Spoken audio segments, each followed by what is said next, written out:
Good morning, everyone. It is Tuesday, January 23rd, 2024 at 9 o'clock.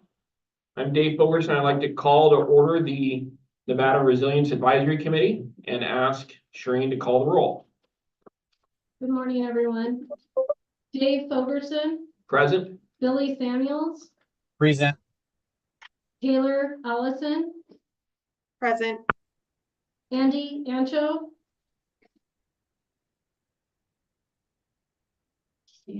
I see you, Andy. Can't hear you.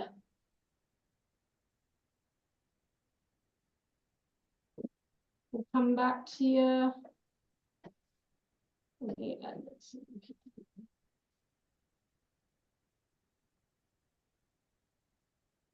Jason Andrus.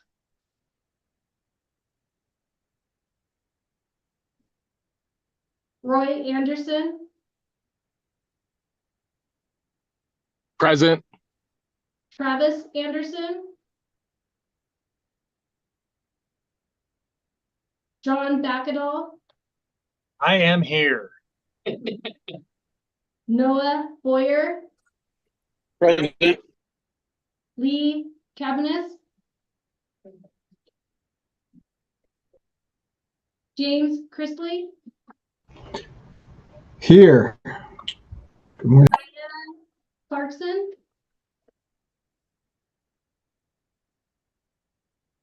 I saw you, Diane.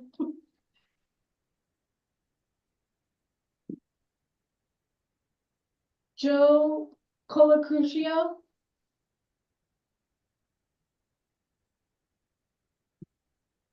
Colonel Brett Compton.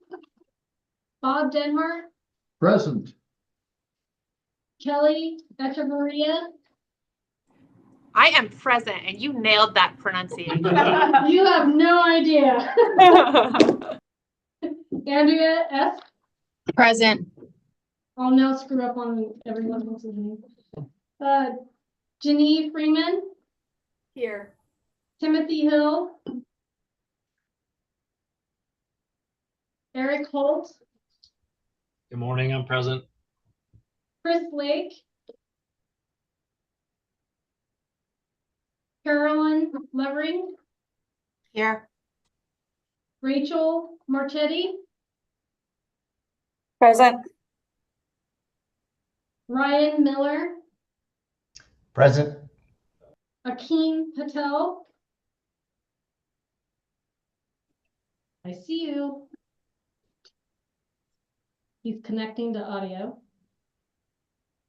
We'll come back. Tennille Pereira.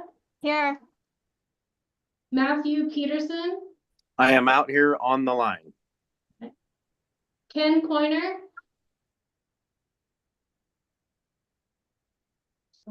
I saw you too. Misty Robinson. Present. Bill Sabran. Here. Carrie Underwood.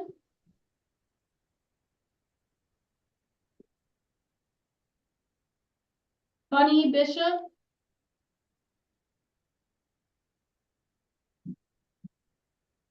Heather Lafferty. Present. Melissa Friend. Present. Selby Marks.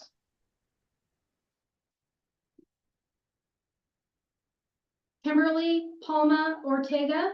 Present. Are there any members, voting members, names I didn't call that are on the line? Diana Clarkson, I wanted to see if I could pop back in. Yep, I hear you. Thank you. Thank you. Akeem Patel. I see you on the screen. Can you hear us?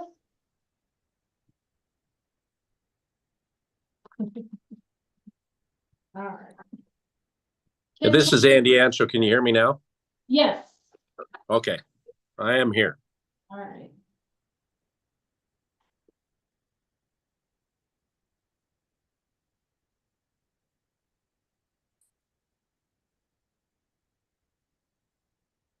You have quorum. Perfect. Thank you, ma'am. We'll move to item number 2. This is public comment. This is discussion only. No action may be taken on a matter raised under this item of the agenda until the matter itself has been specifically included on the agenda as an item upon which action may be taken. Public comments may be limited to 3 minutes per person at the discretion of the chair. Comments will not be restricted based upon viewpoint. To provide testimony during this period of public comment via telephone, please call on any time after 8:30 a.m. on the day of the meeting by dialing 1-669-219-2599. When prompted to provide the meeting ID, please enter 686-738-8625 and press pound. When prompted for a participant ID, please press pound. When asked to provide public comment, please press *6 to unmute your phone and *6 again when your comments are complete. Please be advised that a YouTube stream is 60 to 90 seconds behind the live meeting. If you'd like to present public comment, please call in using the number above to hear the meeting live. Any public comment from Zoom world?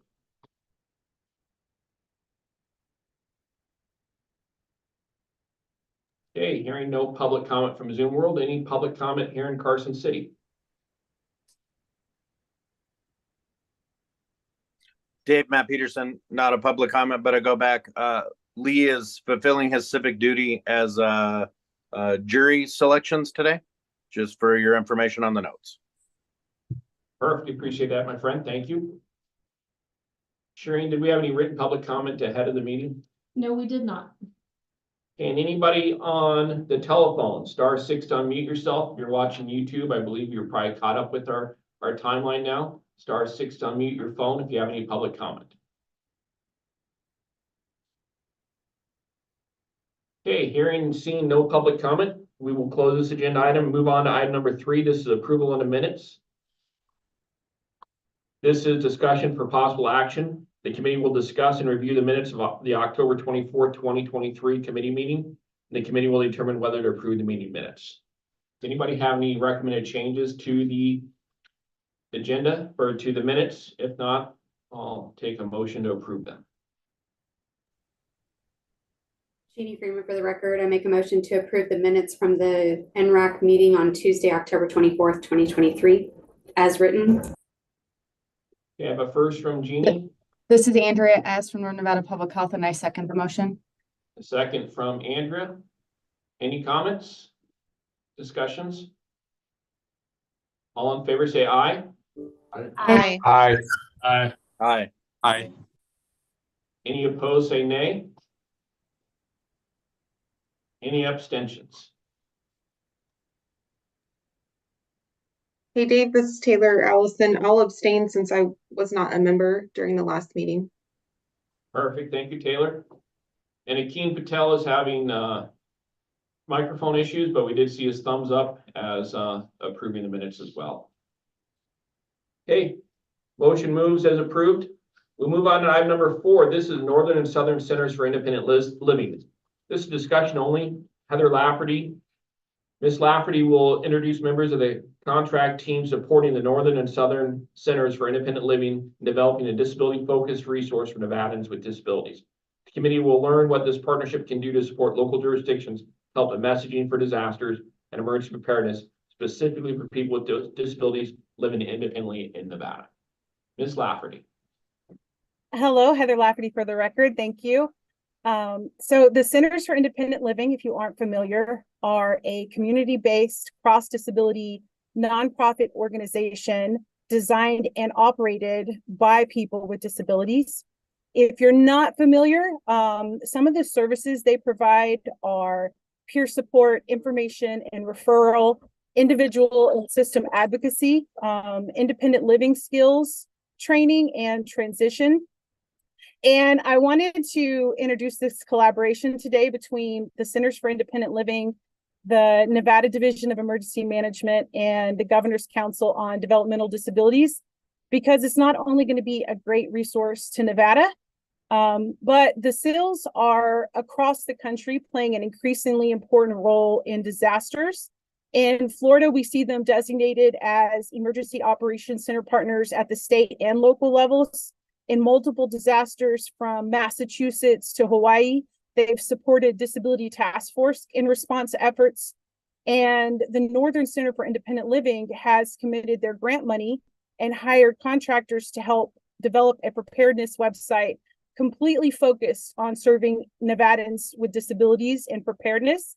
And it's very important to them that we have Nevada-specific hazards, connections, and resources.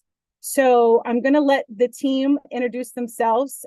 Jackie Shelton, if you're here, Jackie, I'll turn it over to you, let you introduce yourself and Shelley, and start the presentation to kind of explain what this website will be and what the collaboration will look like. Thank you. Thank you, Heather. My name is Jackie Shelton. I am with Jack's Marketing. My associate, Shelley Murock, is also here. We have been working, our team has been working with Northern Nevada Center for Independent Living for many years to get their message out to people who need to hear it. As Heather mentioned, we have the grant, and so it's for public information. We decided to use that to create a website. Heather, do you have the presentation I sent, or do I share my screen? I do have it if you'd like me to share my screen. That would be great. Thank you. Yeah, absolutely. I have it up just right here.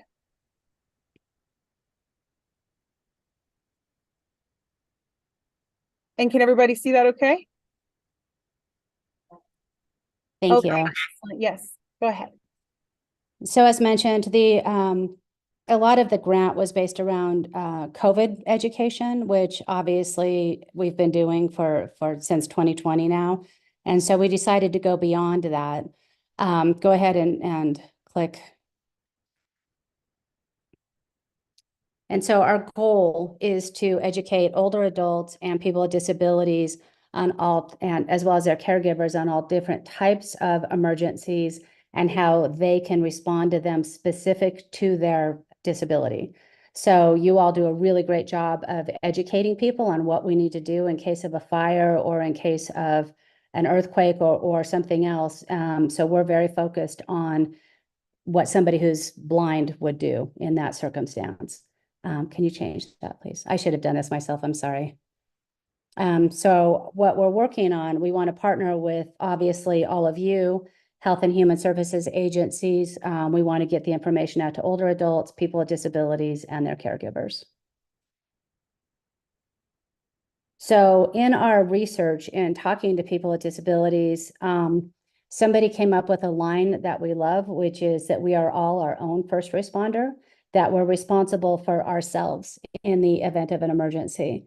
But obviously that's easier for some than others. And so we're not asking anyone to be responsible for themselves by themselves. So the theme that we've come up with is you're your own first responder. And in order to be prepared for an emergency, what's your plan? Where's your bag? Who's your buddy? So what that means is you're going to be a lot better prepared if you know what to do. And I'm sure that all of you have talked to many people who don't worry about what to do until they're actually in an emergency. And so we're working on educating people ahead of time. And then what's in your go bag? Because that's obviously going to be different for different people. If somebody has a service animal, they're going to need dog food. If they're blind, they're going to need easy access to their cane. It might be medication, something else. And the big part of this, what we kept hearing over and over again is who's your buddy? Going back to kindergarten, who's your person who's going to help you in the event of an emergency? And obviously this goes both ways. We had a woman on at one of our focus groups who lived on the third floor, is blind, and she was concerned what would happen in the event of a fire or if the elevator wasn't working.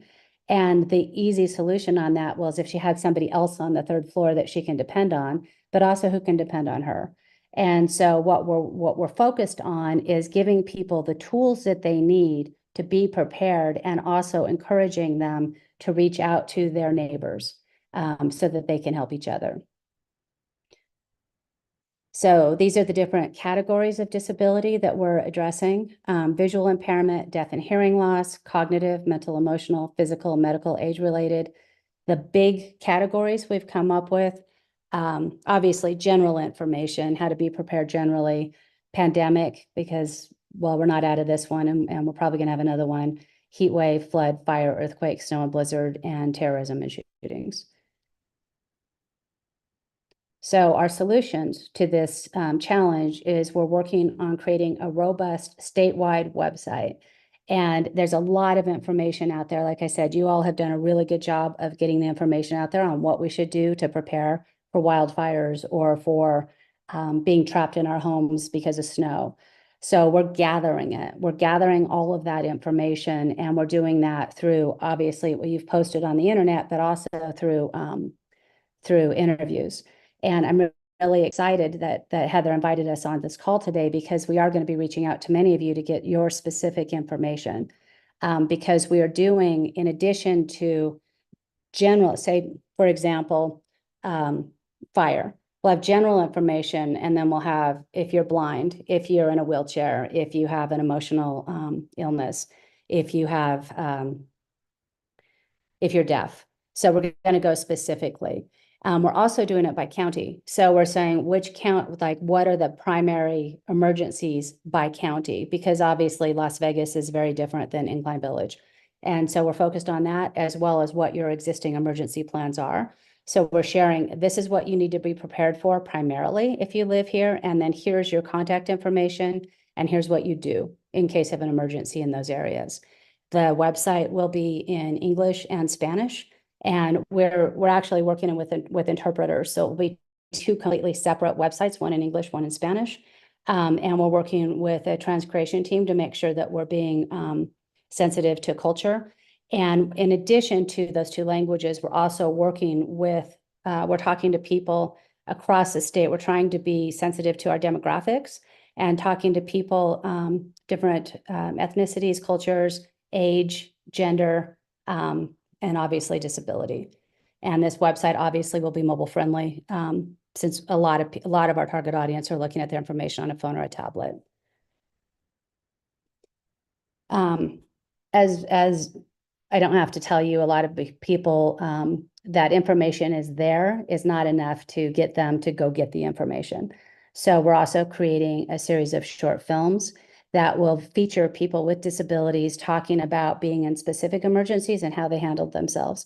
And then we'll use those films, not only they'll be on the website, but also sharing through speaking engagements, public relations, different things like that. Again, we're going to be, we want to reach out to you because we want to have, we want the information from the professionals. Again, statewide, and every video will be accessible. Probably the biggest part of this is outreach. So like what we're doing right now, we've also been meeting with different social services agencies, and we're creating partner toolkits. Once the website's done, we're going to create kits that we can send out to your agencies, as well as other like social services agencies that focus on people with disabilities and older adults, to give them the messaging that they can share on their social platforms. If you choose to put it on your website with a link back to our website, so that you don't have to create all this information yourselves, you can just have a page that links back to this page. And then one of the things we found, we've been spending a lot of time in senior centers across the state, and a lot of the people we're talking to, some are prepared, some are very prepared. Others have no idea what to do.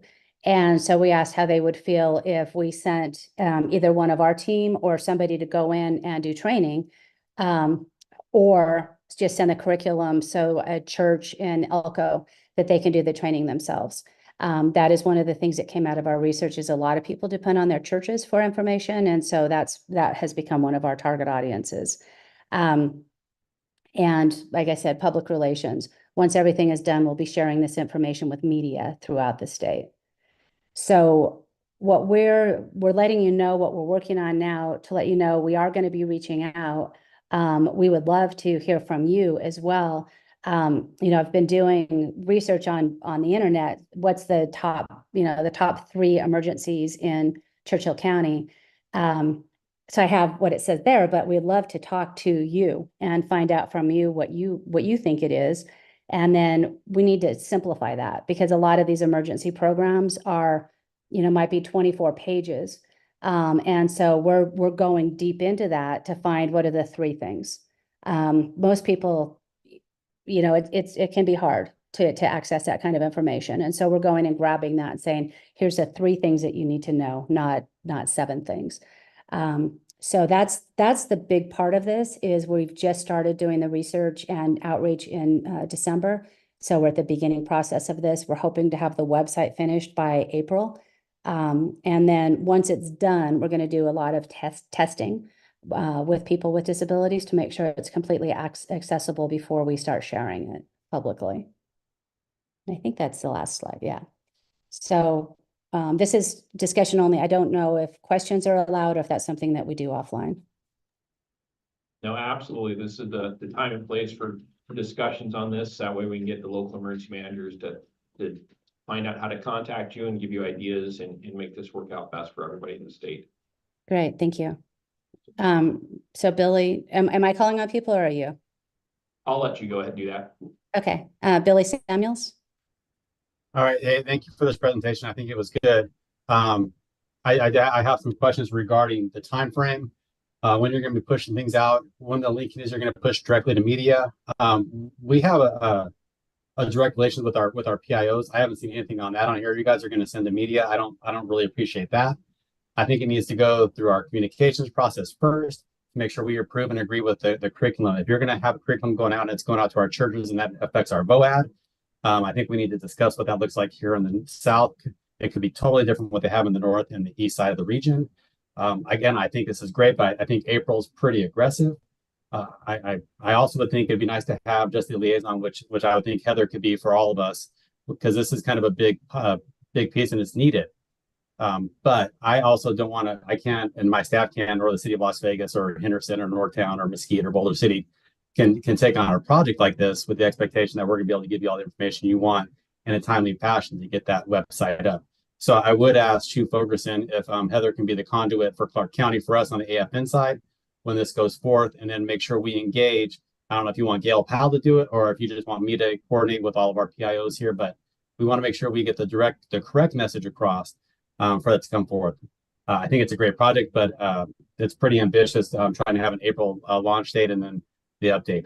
Again, that's just my view, and you guys already have that. And my other question was, if you're doing your research, it would be nice to know who's more capable when it comes to issues. The South has a lot more population, but we might not be as prepared as what the North has when it comes to, they deal with a lot more natural disasters and setting that kind of stuff up.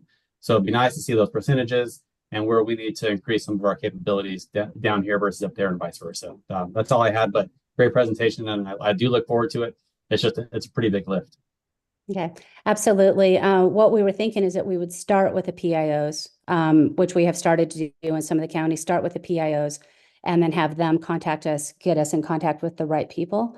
We absolutely need to make sure that they're part of this from the very beginning, and that when we start doing any public relations, that it goes through them. Absolutely. And thank you for saying it might be too ambitious. We can look at our timelines. Also, thank you. Yes. I know you said you just talked to PIOs, but I don't know, like down here, we have a pretty good setup with our JIC in place.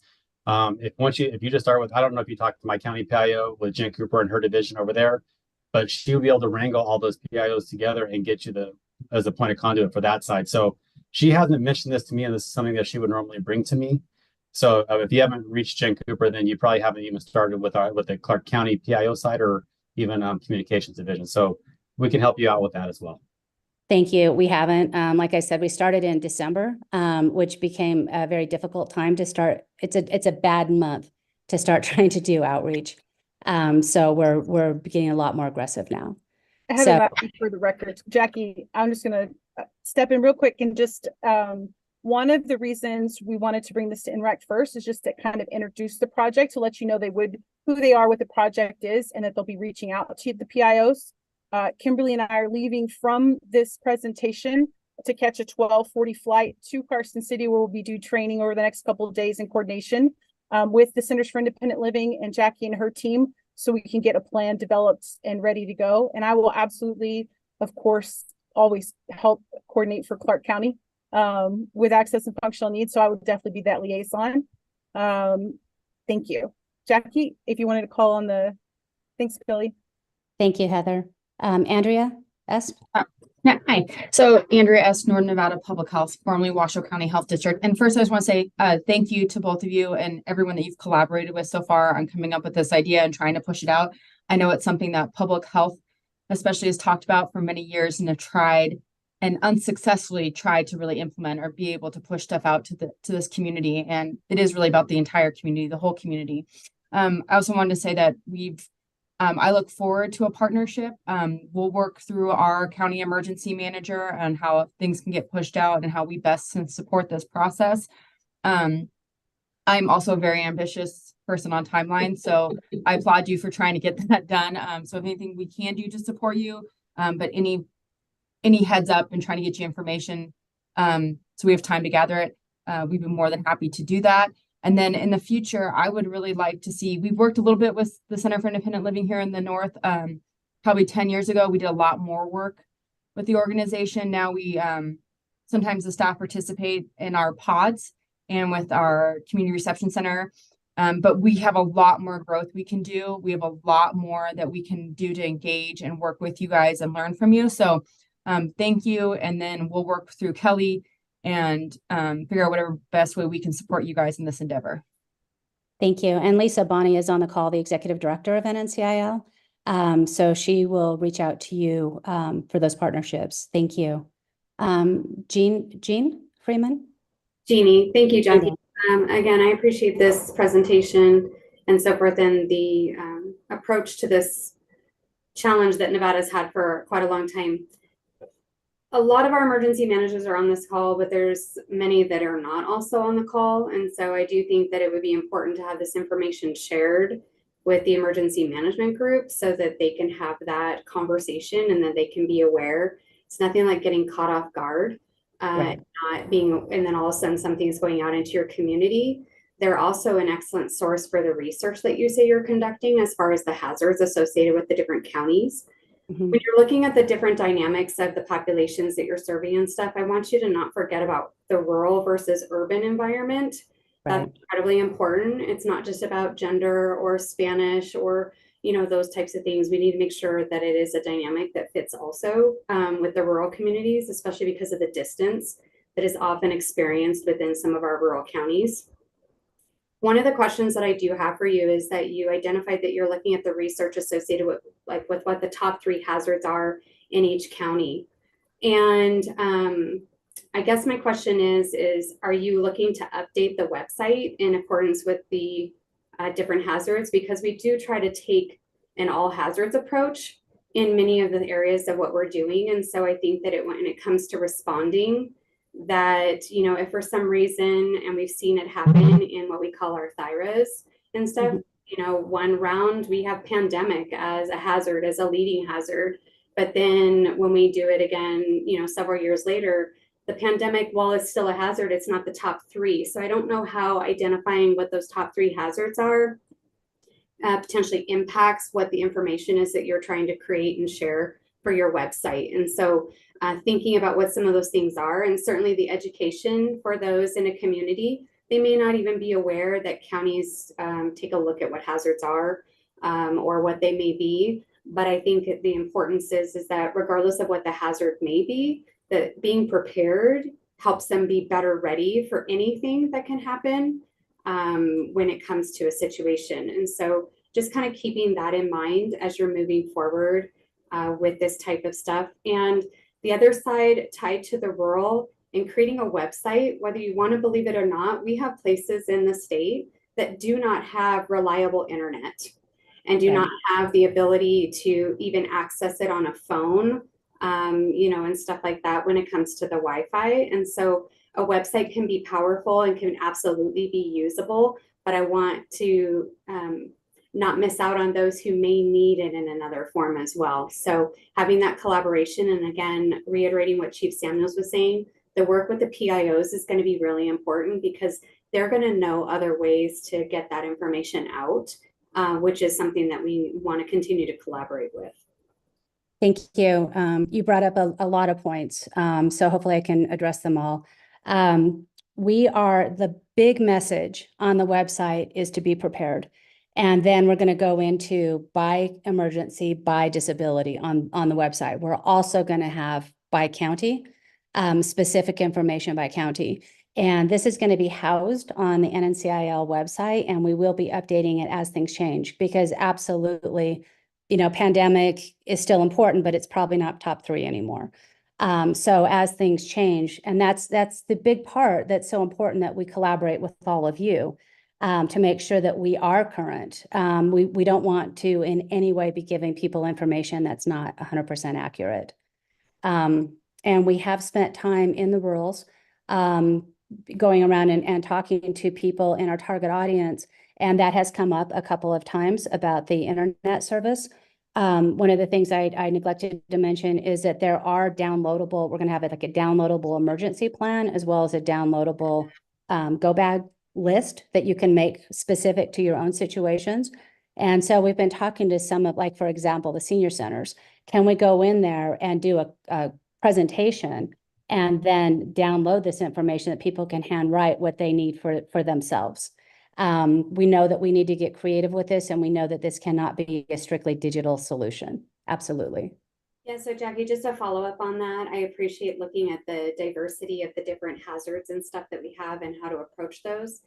I would hate to have so much segmentation that there's this idea that if you're in Churchill, these hazards and this is what you do, but if you happen to cross over into Lyon, now their hazards are different, and so your preparedness is completely different.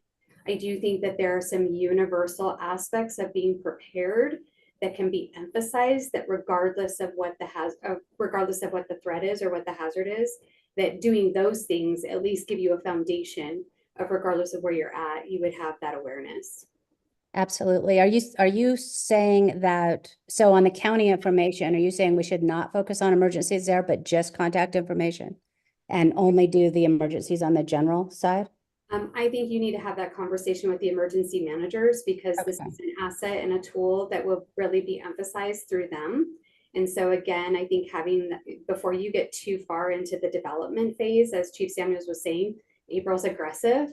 When it comes to that, I do think you need some feedback with that. Maybe that's something that Heather can gather in conversations at the NEPA conference that's happening in February, if she's attending, or something of that sort, to kind of get some feedback. Or maybe there's another avenue that can be worked out with DEM on that. But I don't know if segmenting that information out so narrowly is going to serve the purpose of what your intention is. But that's, again, up to the emergency managers, because while you're creating this, and absolutely for the population that has been absent in our conversations for a long time in Nevada, I want to make sure that it's something that you're going to get support from the entity of emergency management behind you to get that information out and shared. Thank you. Yeah, we'll be meeting with Heather and Kimberly tomorrow, and we'll absolutely put this on that agenda. Thank you. Thank you. I don't see any other hands.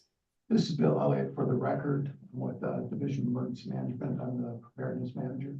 One of the things that I haven't heard from you is about outreaching to the tribal nations. I think that's important that we also include tribal nations in this endeavor. And we have tribal liaisons that can help you with that outreach. So feel free to and have Heather reach out to us and our tribal liaisons, and we can get a group of tribal emergency managers to talk to you about this particular topic. I think that would be a good idea. Thank you. And yes, you absolutely, tribal nations are on our list. Thank you. Hi, this is Heather Lafferty for the record, and we just wanted to check to see if there are any further questions. And if there were not any further questions, we just wanted to again say thank you. We appreciate NRAC's time and letting us come and talk about this project. But most importantly, we want to say thank you to the Centers for Independent Living, who have been not included in a lot of this preparedness process historically, not just in Nevada, but across the nation. And it's very important for organizations who are developed, ran by, and for people with disabilities to be engaged in these conversations. And we appreciate them spending their grant money to help better prepare Nevadans for disasters and emergencies. And we're very excited about this collaboration. So with no further questions, we'll hand it back to you, Chief. Thank you. Thank you. Thank you. I do have a couple of things. I think Chief Samuels covered most of my same thoughts on this matter, along with Dr. Freeman. You know, we always use that statement, it's not about me without me, when we Right. talk about these communities, but we also got to remember that that includes our public health preparedness professionals and the emergency managers, because we've all got to be united around this front. And at the DEM side, you know, we brought Heather on almost 2 years ago, 18 months or so ago. We've come a long way in a short amount of time, and we're finding new friends, new partners, and then Kimberly with the Nevada, with the Governor's Office of Disabilities. So I'm going to make Heather our liaison back to you, so all the county emergency managers know Heather pretty well, and I believe all the public health professionals know her as well, so we can make her that single point of contact to get information back and forth, to see how we share this information between the emergency management world of public health professionals and with your organizations. That way we do make this a unified front and not, you know, a one-off, because it's going to take all of us working together for our future. So Absolutely. Heather will be our part. Two other parts, the research you're doing, I think Billy said this too, and so did Jeannie. I'd love to see where you've been and the research you get from those spots. That way we can share it back to the county emergency managers, because you probably been able to get to some places maybe they might not have gotten to. So that way they can start thinking about maybe reaching out to those sites if they haven't been there, and see what you learned from those sites. And then also invite you, we have a Nevada Tribal Emergency Coordinating Council, which is the same version of this meeting, but which are tribal partners. Love to invite you to discuss this with them as well. Jeannie mentioned the fact about rural versus urban.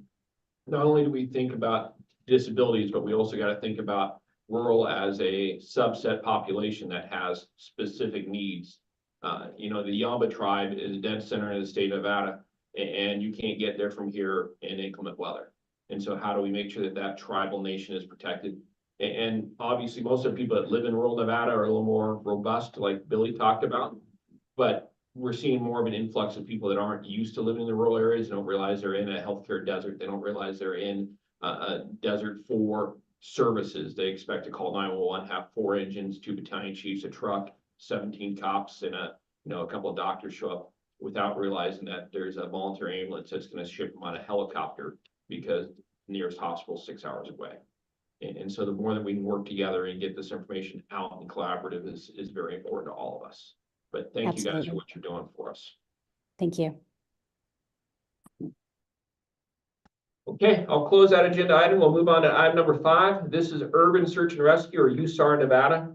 Discussion only. This is going to be Billy and myself. The committee is to be briefed on the Nevada Task Force 1 and discuss the status of USAR and other regions of the state, with an emphasis on how the committee can, if we determine it be necessary, support the expansion of training and equipping resources.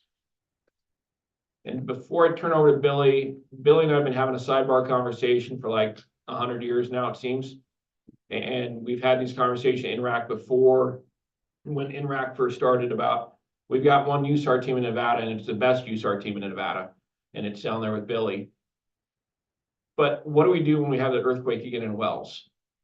What are we doing for the Wells Volunteer Fire Department, the Wells Volunteer Ambulance, and the law enforcement professionals that are responding to that incident?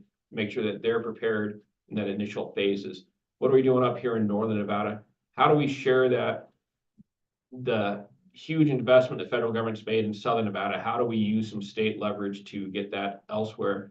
And so I want to have Billy, I know we had the task force commander talk to us about USAR last year. So this year I was hoping that now we start that conversation about, now we know what USAR is, how do we move it forward for these other areas? And obviously not another FEMA USAR task force, we'll never get that, but how do we make sure that other people have this stuff that they need? And I'll let Billy talk for a little bit here too, so he can talk about any ideas he might have, but then also, kind of a quick overview for anybody new to the committee on what a USAR task force is and all the other goodness that Billy brings to the discussion. Thanks, Dave. This is Billy Samuels. Obviously, I have a hard time saying no to people because I really didn't want to do this, but Dave tricked me. Always happy to present to you guys. As you guys are aware, last year we had Kenyon Levitt, our program manager, present on the capabilities of Nevada Task Force One. He also presented during NEPA last year as well. One of the things I want to kind of discuss, the first I'm going to talk about the capabilities of the task force, and then we can get into the deployment model, what it looks like, the training component, whether it's here versus your communities. So the things that we bring, all local fire departments, for the most part, and search and rescue teams have search and rescue. The one thing that our search and rescue team brings a little bit different is that we have 6 boats, 4 John boats, and 2 IRBs. If you guys request our boats for deployment, it doesn't mean you have to use them. It comes with personnel. Use them as you see fit. We do send a task force leader with him, as Chief Holt was able to do with Lincoln County last year. They used our people. The structural collapse teams, we do have a rubble pile down here. The Nevada National Guard uses it as well. They come down and do some of their training, as well as our local heavy rescue teams will go out to our rubble pile. Rubble pile is about 20 acres of concrete, rebar, tunnels, concrete pylons that we do breaching, breaking, camera work, lifeline dogs, and human remain dogs. When you look at the dogs, we do have about 9 dogs on our team. Only 2 of them are human remains. We do try to focus more on the lifeline. However, the last several deployments that our dogs have gone on, our human remains have been very, very busy. They got deployed last year to Hawaii. We had a 50-person Type 3 team go out to Hawaii on that. It first started with a mission ready package. The mission ready package is about 16 people. It comes with like plans, logistics, and then the operators themselves, handlers and dogs. We went to the Oregon fires the year before, and that's where our human remains dogs got busy. FEMA was never really big on the human remains side because we should be doing lifeline and searches and rescue, not always recovery. However, that mission's starting to change a little bit. They've also been against the drone components of unmanned aircraft. However, they've seen the benefits of that as well. And so some of those models are going to change, just like we've always seen. When the FEMA was really big in 2005 with Katrina, our teams were unprepared when it came to what we brought to the table for those events. Hence, we have 6 boats now. Technical information gathering and processing. We do bring plans. We do bring our, we talked about last time in this group with Survey 123, we do our own data collection and processing of data points. A lot of our data points that we have, we don't use them the same way that Survey 123 did with dollar amounts and that kind. We're like, hey, this building's been searched. There's some decedents here. We'll pinpoint that. We'll drop pins on it, and then we can go back and relocate them for identification process. Like I just mentioned, the canine search, lifeline human remaining dogs, they're busy. There's some dogs that have different capabilities. A lifeline dog cannot also be a human remain dog. They don't search those capabilities. They don't transfer over. Again, we might bring that up. Structural specialists and heavy rigging. This is where we do our crane work and crane operations. We do have a couple of crane companies down here as well. We do not, however, bring our cranes with us. So, for example, when you guys had the explosion several years ago up in University of Nevada, Reno, should we need a crane work, we don't bring that. We just bring the specialists and the heavy riggers. That brings some tactical and strategy contraindication that we would normally do, working with those operators up there that aren't familiar with our techniques and processes.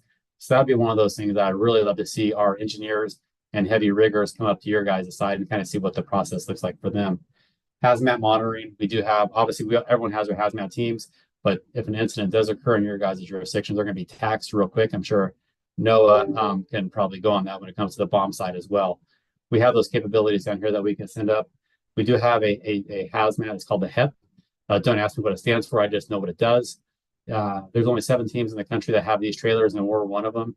It extends our operations for hazmat monitoring. So if you have extended operations when it looks it's going to be more than that 12 to 24 hours and you just can't handle it, we do have that down here. It can be deployed as a single resource, and it'll give you basically live air monitoring for a total of 72 hours, which is pretty long when you look at the hazmat world and being in those suits, but that's what our team would bring on there as well. Medical, we work on our medical side. You guys all have your EMTs and paramedics, and you work within your protocols of your health districts. And we do the same. We do bring our doctors with us. We have a doctor that deploys on every type redeployment. We'll bring 2 doctors with a type 1 deployment. Type 1 is 70 people. Type 3 is about 35. And they bring all the extra drugs that you guys normally don't do, and they can work under their protocols, which is a little bit different when we work in different states. So we bring our own cash. We don't take anything from the local resources. You guys are already in enough issues yourselves. We don't need to be a burden on housing, medical resource, apparatus. We bring that kind of stuff with us. So we're there to support your operations. We don't come in and take over. We do have the expectations that incident management team or some type of ICS structure is there. Caveat we had was last year with Lincoln County when we went out there. We sent actually a forward team, basically almost like an incident management team from task force to give us a size of what Eric's needs were, relayed back. We were able to deploy the correct resources up to Lincoln County. And then communications, we do bring our own communications, our own SAT teams. Basically, you guys, we call them Colts, those cellular on wheels or cellular or light trucks. We bring that as well. So if your capabilities and your communications are down, we can come restore that to where your responders can work. We have our own radio cache. We can also get into the RF side on the nerdy side when it comes to radio frequencies and change some of your radios and flash them, whether as you would with a wildland deployment. We have a lot of training that we do here monthly and annually for teams. Just like everybody else, though, it comes across funding and budget. They do fund us to have this team up, but they don't pay for our rent. They don't pay for our power. They don't pay for all the workers' comp. They don't pay for the upkeep of the apparatus. We do have 3 53-foot tractor trailers. We have 7 trucks, those side-by-sides. They don't pay that. We have to budget into the fact and look at the burn rate on what we're going to go through apparatus and kind of restock it. To replace a tractor for a tractor trailer, it's $300,000 when we only get about 1.25 million. But we would love to definitely come up and train with you guys. We would really love to have you guys come down to the Vegas Valley. If you guys want to get your task for your heavy rescue teams going, you want to get some of the medical components and what that looks like, more than happy to do that. We'd love to increase our staffing. If you guys are like, oh, great, look at Clark County, they're not opening up the door for the rest of Nevada. We do. We have people that live in Texas. That's a dog handler, and she'll just meet us up wherever we go to. We grabbed a doctor from Arizona on 2 deployments ago. We have some of our incident support team and that go out prior that live in California. So the door is open. Like Dave said, this is not, it's housed under Clark County. They report to me and Chief Steinbeck. However, it's Nevada Task Force 1. So we're more than happy to engage with all of your partners and work a little more closely with you guys. Don't think it's just us. It's definitely, we love to branch out and, enhance some of that stuff. For example, however, though, if you guys do request us, there is a deployment time. There's a transition time to get there. If it comes from the state side, obviously it's going to be pretty quick because those orders are given by the state and the funding is already seeking through there.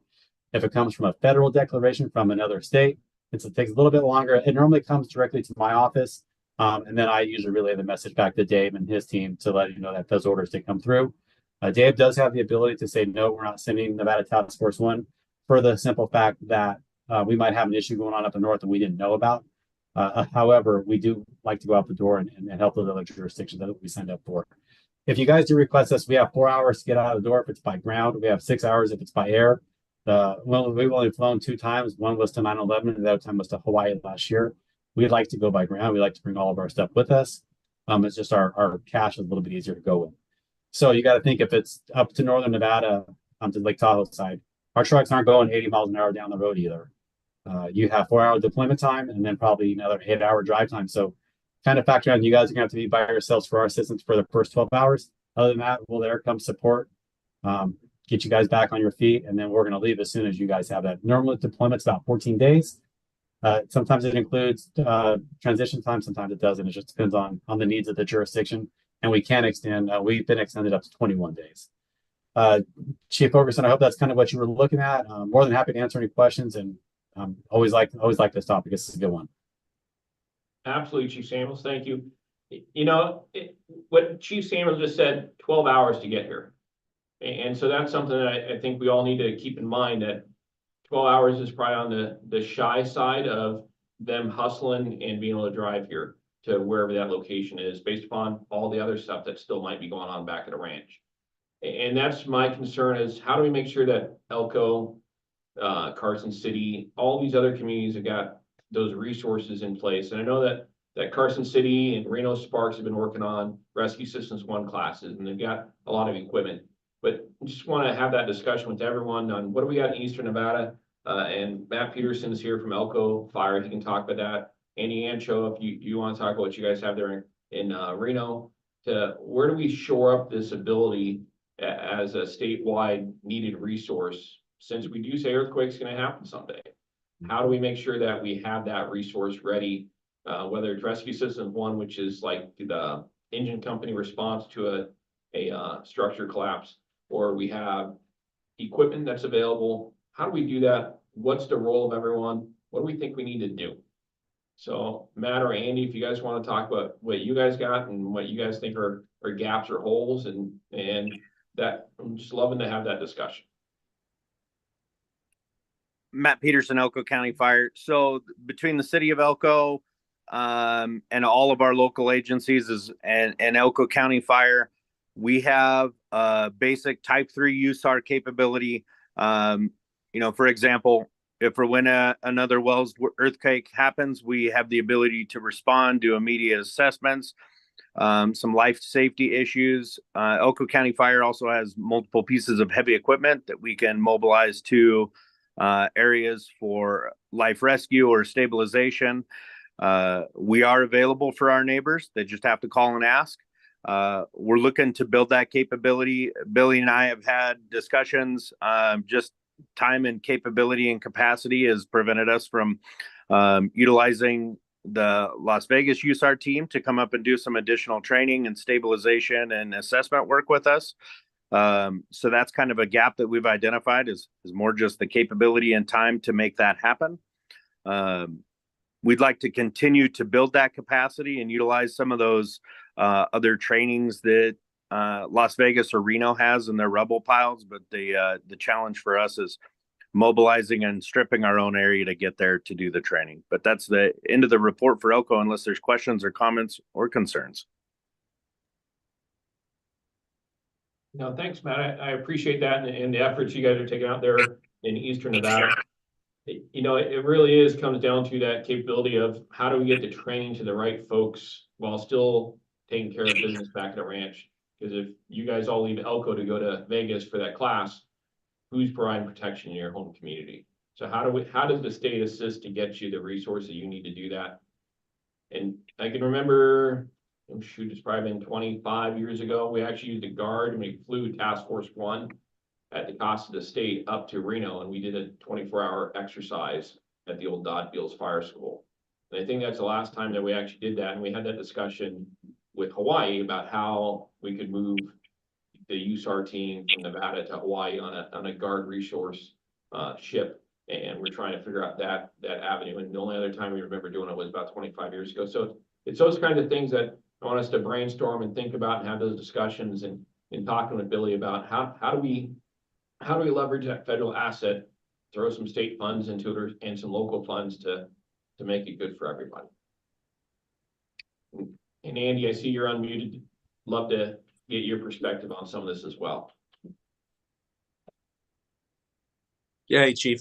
So a lot of the same up here in Reno. We just actually got approval from the city to expand all of our special teams, including USAR members.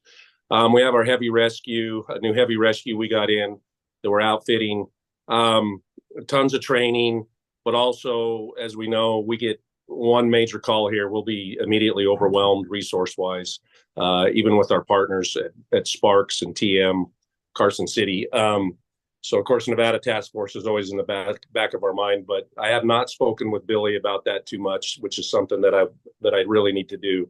But definitely with the growth and expansion of Reno and the surrounding areas and the threat of that earthquake and building collapse, we're trying to expand as much as we can and also take advantage of all the training that our USAR members can. Awesome. Thank you, sir. And we can't forget the unreinforced masonry buildings, the URMs that we have throughout the state that we're always hearing about from the mitigation side of emergency management, and trying to find ways to bite down that risk so we have less structures that might be at a problem. Absolutely. We have a lot of them here in Reno. Yes, we do. Any other thoughts, questions, comments? Pass forward. Chief, Boyer for the record. I just kind of wanted to echo what Billy talked about when looking at Task Force 1. They were a huge asset when we had the Ardenta Hall incident. And, they do with like the ability to have that resource in Northern Nevada would have saved us about a day and a half worth of wait when we had that incident. And then, to kind of piggyback on that as well, we're starting to work more and more with Triad up here to make sure that we have interoperability when we are looking at the exclusive component and how the expansion of our responsibilities with the presidential directive starting to increase our overlap with Triad. Absolutely, you're kind of cutting in and out there, but I think everyone kind of heard the most of it, but I'll kind of summarize just in case that when we had the Argenta Hall explosion, which was a boiler explosion at the University of Nevada, we used our task force to come up and help, but it took a day and a half for them to get up here. And the consolidated bomb team is working very heavily with the Triad hazmat team on trying to work better together and reinforce one each other on the hazmat side of things. So now it's how do we engage that urban search and rescue side of things as well. I kind of get that, Noah? Yes. Sorry, in the bowels of the Venetian, right?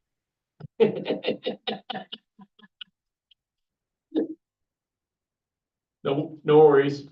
Jeannie, go ahead, ma'am. This question, sorry, Jeannie Freeman for the record. This question's for Billy and for Dave. Did you get what you were looking for out of this agenda item? I know it was discussion only, but it indicated after the discussion of the USAR in other regions, how the committee, being NRAC, if determined to be necessary, support the expansion and training and equipping resources. So do you feel like you got what you were looking for? Because I've heard about what's going on in other areas of the state, but I'm not sure that that NRAC has the information or anything like that associated with this. I know it's discussion only, we're not voting on anything, but do you feel like you have what you need? I guess what I was looking for was to have that discussion so that way all the emergency managers see the resources that our fire and EMS professionals have, and then starting to think about, so where are our gaps at, where do we fix that? We had some of those discussions at Thyra, but especially the grant process coming up and the hazard mitigation plans that every county's got. This might be a wet the whistle for how do we fix, is there a gap and how do we fix those gaps? I guess in my mind. Okay, just wanted to make sure. Thank you. Dave, Matt Peterson again. Go ahead, sir. So as we think about that and we bring up a good point of the rurals and how I think in our brains, we have a great idea of how this mobilization would occur. And I know that we've talked about Jackpot has a massive casino. What if something happens there? An earthquake, a building collapse, a fire, a shooter, explosion of some kind, or equipment failure. I would like to see and get some support from the state of how a true exercise of mobilizing equipment to that site within 4, 6, 12, and 24 hours to see what that really takes to get things Jackpot, McDermott, West Wendover, Austin, Nevada, Ely, those types of locations that really strain that capacity locally within the first 12 hours, it is tapped out. And so I'd like some support from DEM and actually doing a live scale exercise of mobilizing things to those locations. Yeah, that's a great idea. I don't know if we start first with a full scale like that where we're actually on the road driving stuff, but we start first with the tabletop and maybe that's something we can do through the IMAC system, the IMAS committee, and have them actually figure out, so what resources do you want and where are we gonna get them from? And Billy, so we're gonna call you right now, Billy, what's your time frame of getting there and kind of work that out, Andy, what's your time frame to get out there? And then kind of do a tabletop and then go from there. Yeah, I think we can do that, Dave. This is Billy Samuels. I was going to email Andy and Matt and Noah on this kind of stuff. I think we can start with just a tabletop with a drill notification, incident happens, time of boom, and then what happens right or left of that. I think that's pretty easy. One thing I was trying to consider though is if there's any deobligated funds that come through NRAC or the UAG, all that kind of stuff. I'm not sure if Nevada Task Force can use those funds. I have to look because it's a grant paying a grant funded operation. So I need to kind of let me dive into that one. If not, we might just have to use our own training budget, but it's just something to kind of think about. Okay, absolutely. And maybe we do some that we're not hiring the USAR team, but we're hiring Clark County Fire to come help with this and maybe, you know, spread some of the line limits there, pay the overtime as a Clark County Fire employee rather than pay the USAR salary. You know, looking at the creative ways we might come up with something. Sounds good. Thanks, Dave. The other component of this, just like a jackpot, we make that a tri-state exercise to, you know, that trying to get Nevada Task Force 1 there, which should be the priority because it's within the state, but Salt Lake's closer. And so how do we actually go about getting that Salt Lake USAR team there if we're not going to declare a federal disaster and think like he was talking that it's an explosion from a terrorist event. So it's not going to fit the Stafford Act. So FEMA won't send them. It's going to have to be a state-to-state IMAC or EMAC agreement to get that. Or is it going to come out of, you know, Twin Falls or something like that? So I think you're onto something there, Matt, on trying to get an exercise there to how do we get resources, where do we get them from, and then ultimately that big part is who pays for it and how do we get reimbursed for it in the end. Jeannie? Jeannie Freeman for the record. This sounds like a great opening exercise for next year's NEPA conference. We could do it in the rurals. We'll all go camping and then we'll have a big tri-state exercise on the first day. We'll all be involved and then we can debrief the next day. It's actually not too bad an idea. And I think Lindy, are you still on the call from DEM, State Exercise Officer? She either dropped off or she's not going to answer because she just realized I signed her up for some work. Okay, I'll have a conversation with the State Exercise Officer, Lindy, so that way we can see about how we can move this forward and make sure it's on our radar, because I think it is something we got to think about how we do this. Hey, Dave, it's John. Is that in your IPP to do something like that, or would we have to amend it? They're still working in the IPP. I think there's enough stuff in there under urban search and rescue for statewide issues, or for the search and rescue part, that we could do that, and we can make that happen. Copy. It also fits under organizational coordination. And then we also have NRS requirements that we're supposed to meet that are outside the whole FEMA IPP process too.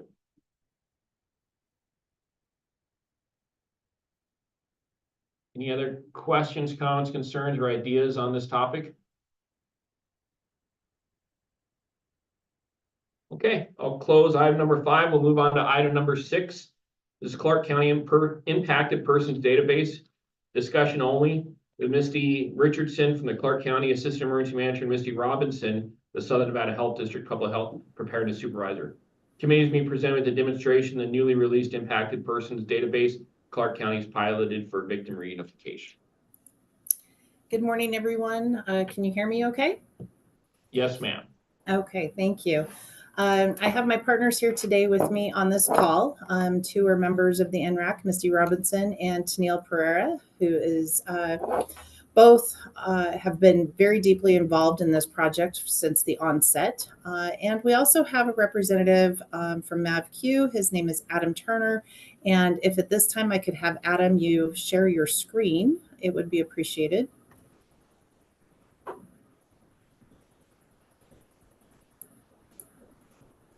Make sure he hasn't dropped off. Adam, are you still on with us? Hey, I am. It's going to take me probably half a second to get sharing privileges just on Zoom. It'll probably take me 2 minutes. So if you want to kind of start, I'll be able to share in 2 minutes. Okay, great. All right. So the overview of the project is our office for the past 5 years or so has been working to develop a patient tracking mechanism, and we have done so with the cooperation and partnership of the Southern Nevada Health District through a product that we've invested some time and energy and money into that didn't quite hit the mark for what we were looking to do with patient tracking. So early spring, we got together with our partners from the coroner's and medical examiner's office, the district attorney's office, the health district, Metro, along with the Resiliency Center and Clark County IT to sponsor a multi-agency collaboration to develop a mass casualty incident system that could not only track patients, but help serve as a conduit into long-term recovery. So today we'll give you an overview of that process.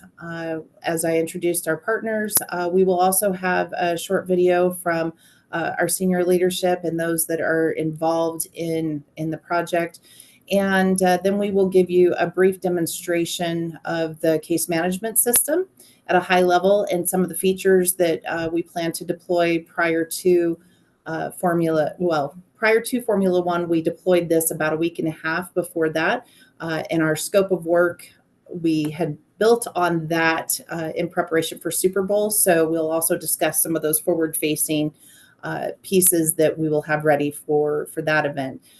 We did have, in between the time that we launched this project prior to Formula One, we had the UNLV shooting. So we were able to use the system for that incident, and it was very successful. It worked exactly like we had hoped that it would, but it also gave us an opportunity to review how we put it in place, the different pieces that we could enhance, and some fixes that we found that would be helpful. So moving into kind of the discussion points, we wanted to take the current system, which is bifurcated in the victim services community. This is slide 2. I'm sorry, slide 3, Adam.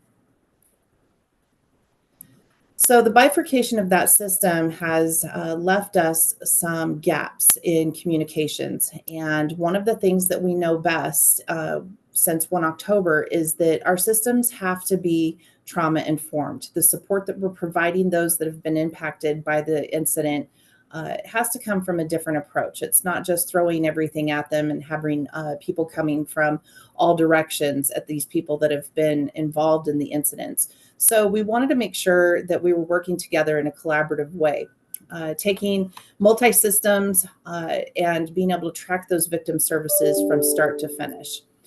The referrals across the advocates via emails and calls, we needed to make sure that we were not re-traumatizing these folks by individuals all reaching out to them, but instead doing so in a way that was time efficient and that we were able to deliver those services consecutively and be able to hand them off from one agency to the other. So we started with the end in mind with this system. Reunification process and missing persons search was manual at the time of 1 October. So there were over 4,000 missing persons reports that were filed, and during that time, it was too labor intensive for detectives and everyone to be able to follow up, and people went through the cracks just by the sheer volumes that we had involved in that situation. The primary resiliency and justice center case management system that we picked in the heat of the moment after 1 October was Civicor, and that sunsetted at the end of September of this year. Of 2023. At the end of the AEAP grant that was supporting the survivors and victims' families from 1 October. So we needed a new case management system in place. And then also UVIS, which is the Unidentified Victim Information System that was modeled after 9/11 through their coroner's office and medical examiners programs. That was a system that we had in place at 1 October. And while it wasn't perfect, it was at least a system that could collect the information. For the past 3 years, that system has been gone and no longer supported. So had we have had an incident, we would have been at pen and paper without any level of electronic system for capturing information. So we were encouraged to get this up and going as quickly as possible because we had nothing in place. So what we did have post 1 October was not trauma informed, and we had a situation on the Strip that involved 8 individuals that were stabbed, and we had everybody at the table back again that supported during 1 October. But we were all reaching out to these folks, trying to get their information on the Resiliency Center side. That wasn't coming through. FBI Victim Services were reaching out, Metro Victim Services. So a bunch of people were trying to coordinate on the backside just through telephone calls and middle of the night texts to make sure that these folks were being serviced. And of course, they were visitors. So a few went back to their home countries. And so it wasn't a cohesive way in communicating with them. So that was a reality check again that we needed to focus some more energy on getting this resolved. And there was no capacity for patient tracking. We're still challenged with that in many ways. Misty Robinson will speak to that shortly. And our service providers were incapable of providing that holistic approach that we talk about when providing trauma-informed services. Next slide.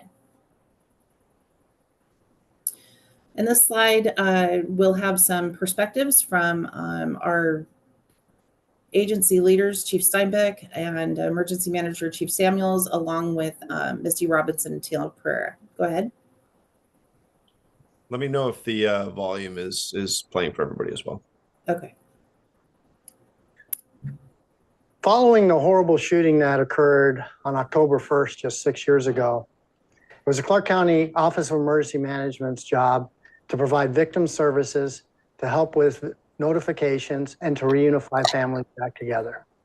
This proved to be very difficult due to the fact that it was impossible to get a single database with all the information that was necessary, and one of the key points that came out of our after action report.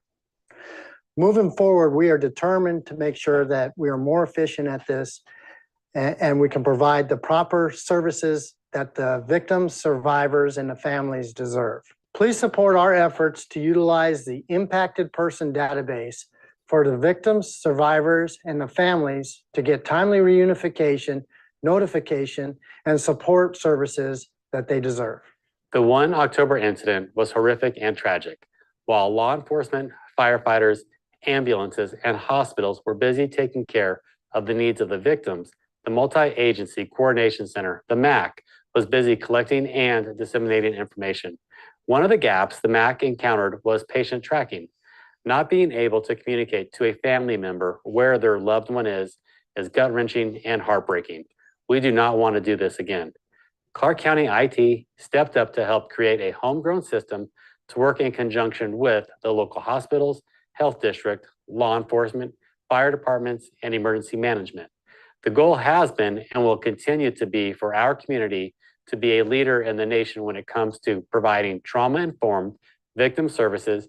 And in order to best accomplish this, we have developed a centralized, secure, HIPAA-compliant database that provides from all types of organizations, such as hospitals, health departments, victim advocates, and other public providers can use for the public good. This whole community collaboration of victim services through the day-to-day use of this tool provides us to build long-term community resiliency, hospital system support, and use during MCIs to support faster reunification. Should our community face another large-scale multi-casualty incident, the partnerships and the impacted person database would help alleviate the inability of not knowing where a victim is. Our office is responsible for providing identification, death notifications, service to the bereaved, and information to the community. I want to talk about the importance of having a dedicated resource to ensure effective patient tracking and reunification during a disaster. This database enhances our ability to provide service to our community when it comes to a disaster. One of the most important factors is being able to coordinate with multiple agencies and provide information to those that have been impacted by this event. Providing that information requires us to have a platform in which we can communicate and share information effectively. This platform is essential for connecting members of the public through hospital reception sites, family reunification centers, and the Family Assistance Center in a way that allows us to systematically gather information at these sites and compare that information for reunification and notifications to occur timely.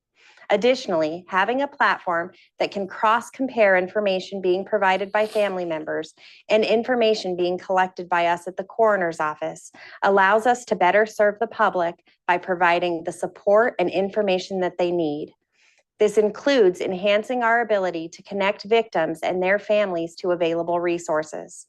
I am grateful that Clark County has collaborated to develop a system to meet this need. It is imperative for our communities to have something in place to serve in this capacity, not only in event, but also in daily operations. If you have any further questions about the impact that this will have on the Clark County Coroner's Office, please do not hesitate to reach out. During the response to the Route 91 shooting, we found that it was difficult to track patients related to the shooting because there was no system in place that hospitals could use efficiently to identify these patients, nor did hospitals have an understanding of the minimal information needed to provide to the Family Assistance Center in order to reunite families and get needed mental health, financial, and legal assistance to them as soon as possible.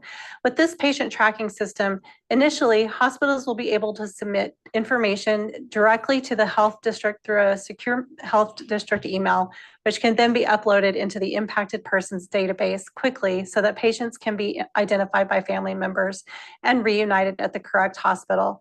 This system will automatically update patients based on their specific patient number, like a visit number or encounter number that is provided by the hospital upon the patient's arrival at the hospital's emergency department.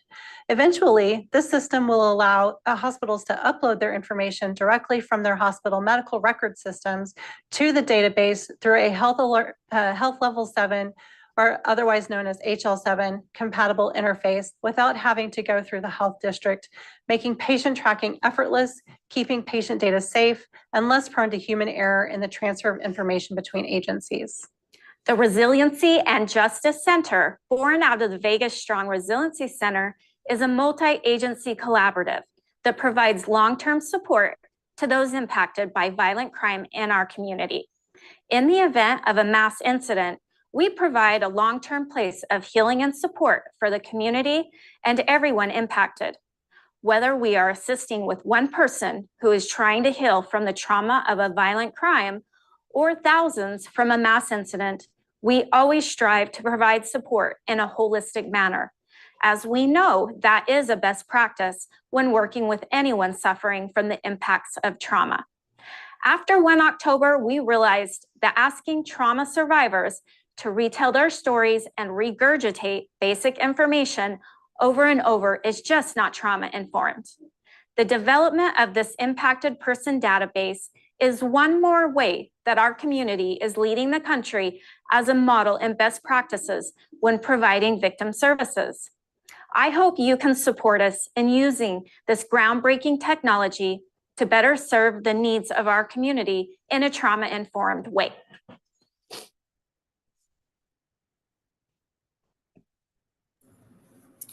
Thank you.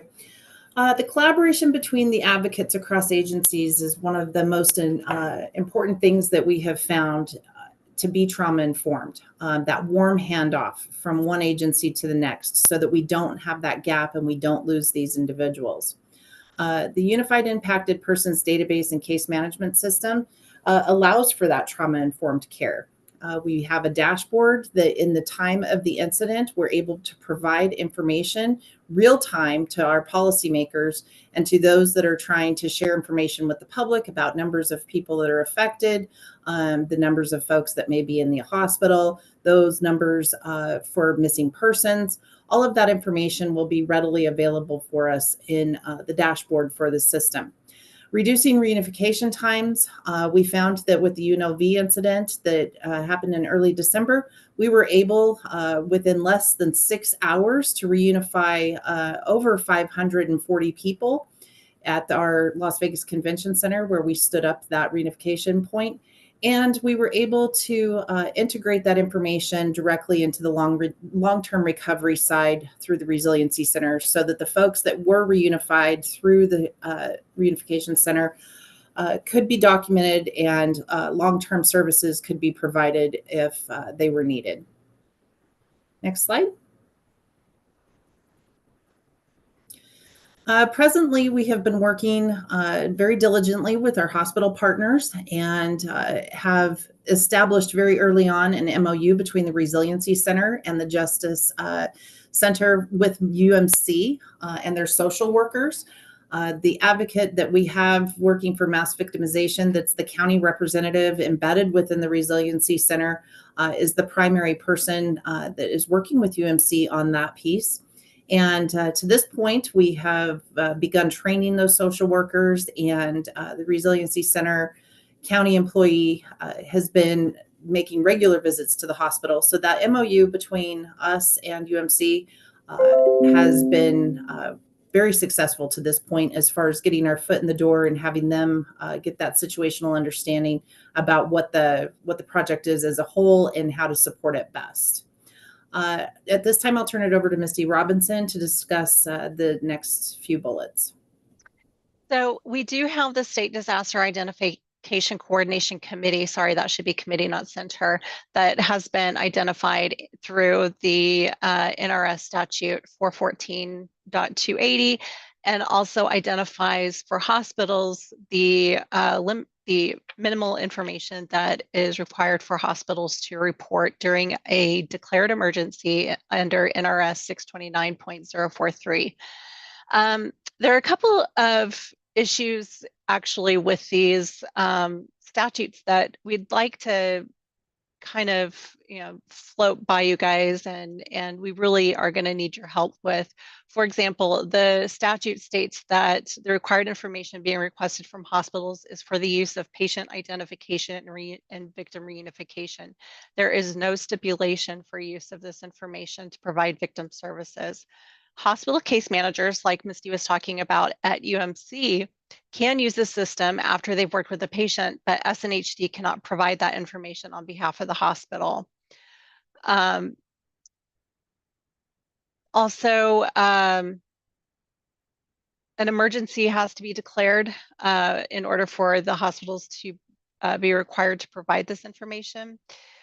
The NRS does not stipulate if a local emergency can be declared or a local public health emergency can be declared. So this needs to be defined in statute.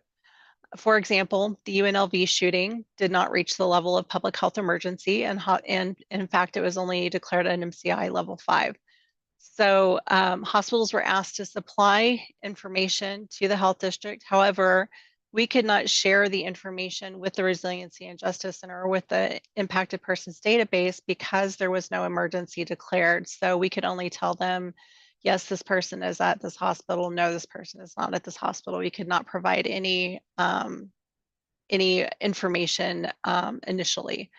So we're working to set up a meeting with all of the attorneys to kind of help work this out between SNHD, Clark County, the Resiliency and Justice Center, and DEM to see how we can make this a little bit better so that the hospitals feel comfortable including this information.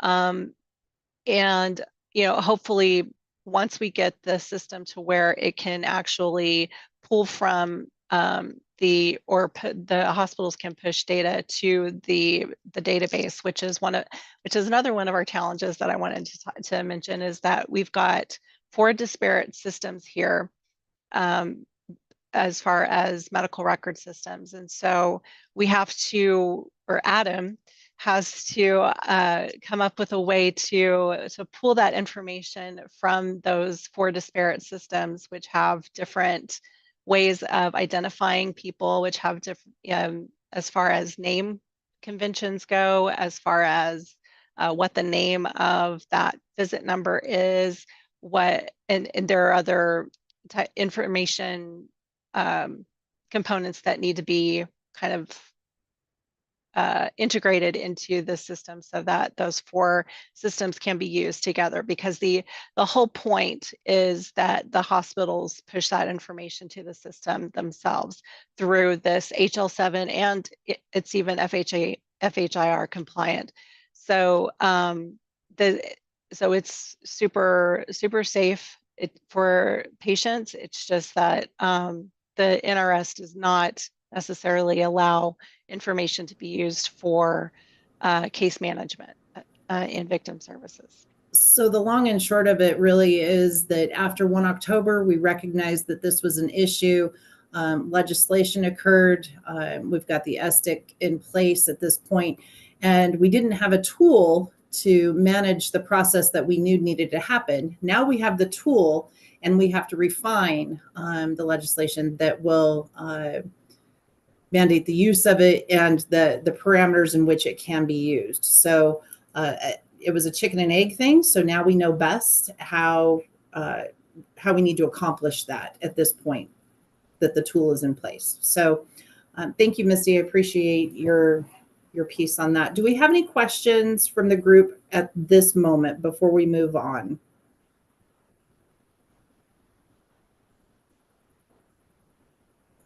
Okay, I'm not seeing any hands in there. Real quick, can I ask a question? This is Andrea. Andrea from the North. What platform is this living in? This is developed. Adam, can you answer that real quick for her?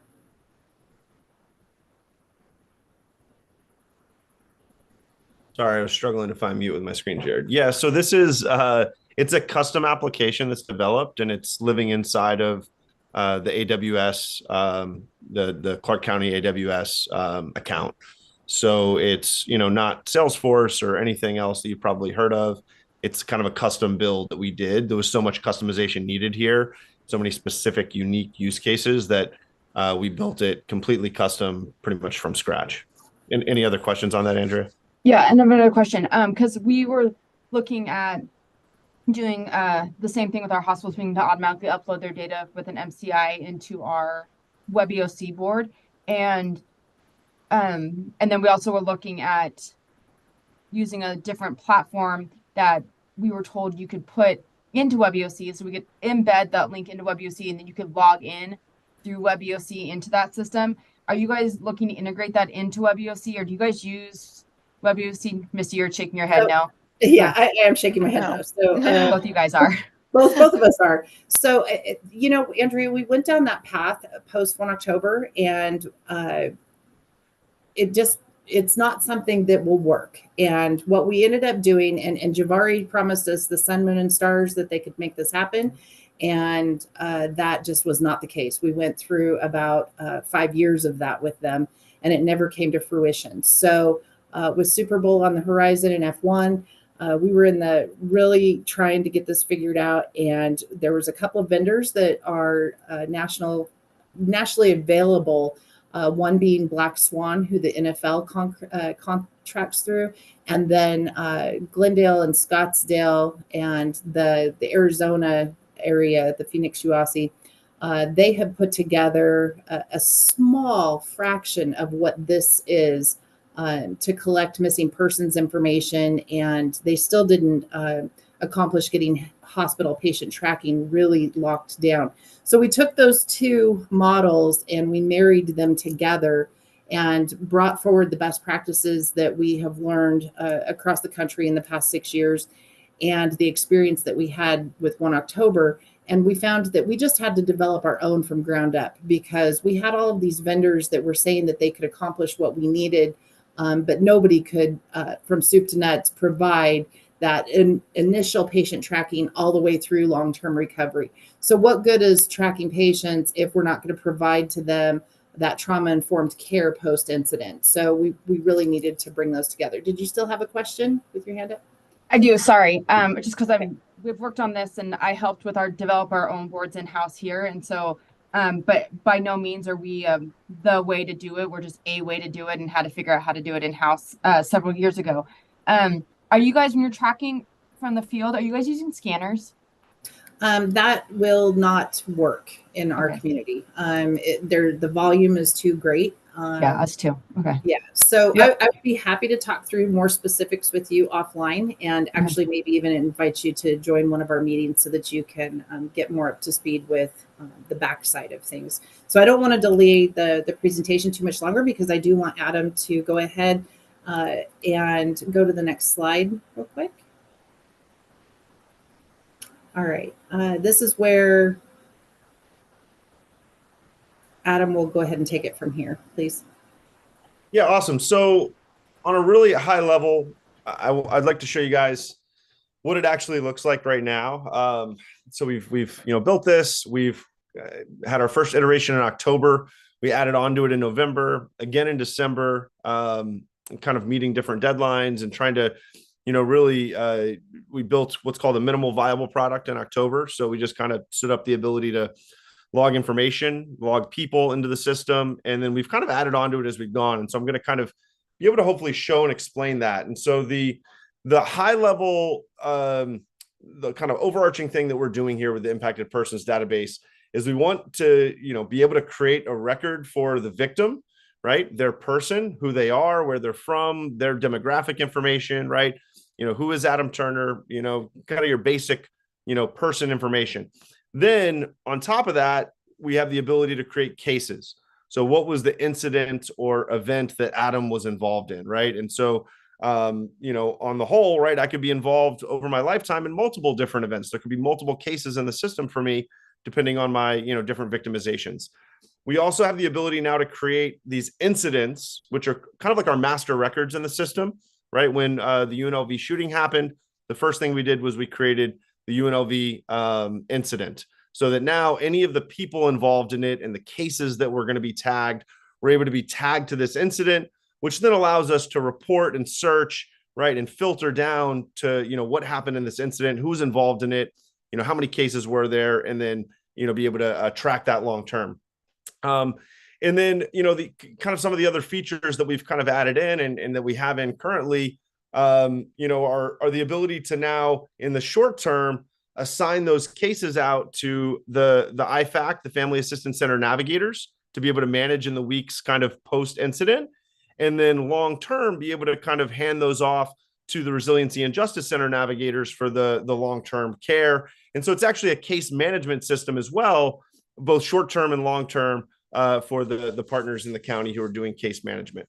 And then there's some other things that I'll kind of touch on, but let me just kind of get out of here and open up our impacted persons database and actually let you guys kind of get a look at what we're working with. Okay, so this is all, just so you guys know, this is a testing environment. So all the data in here is testing data. None of this is the real data that lives in the production environment. So you'll see some funky names and some funny data because this is all just, kind of quote unquote fake data.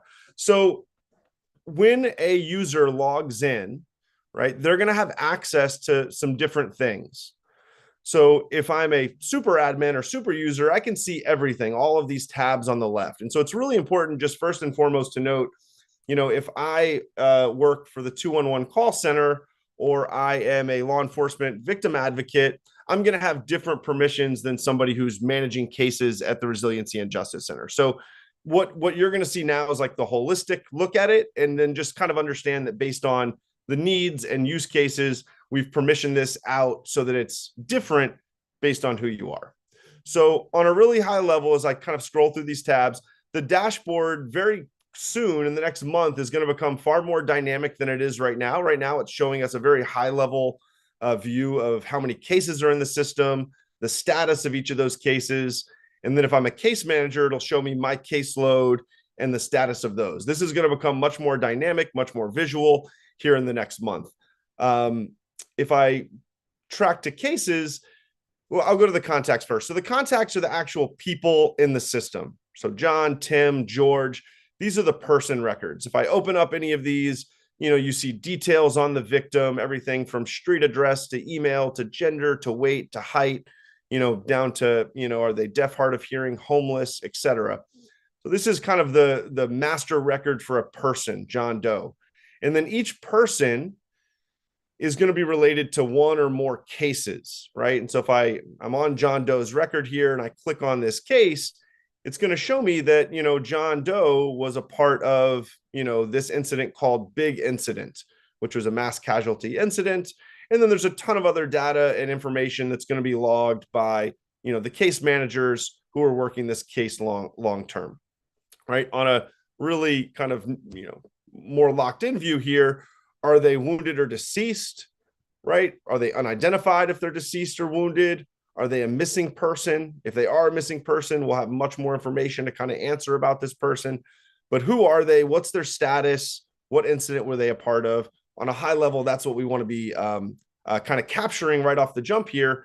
And then as we get into long-term care, right, we can log things like victim services on this case, right? Every communication that happens with really anyone, right? This could start as a case that starts and is logged by a law enforcement victim advocate, and it moves to a district attorney victim advocate, and then it moves to the Resiliency and Justice Center long-term.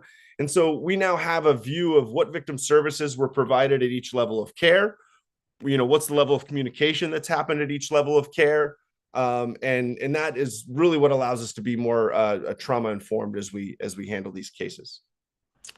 Okay, we have some reporting functionality that's also going to be enhanced. It's going to allow us to report on any and all of the case, person information, victim services, communications, and it can be filtered down to pretty extreme levels here to kind of gain insights. Our incidents, this is where somebody would log an incident. So I think in Prod right now, we have 1 October, we have UNLV, right? So a couple of the incidents that have happened that we have transferred data, into the new system in Prod to, be able to track all of those cases that used to live in Civicor are now in Prod. And then now we have new cases that are being added in as time goes on.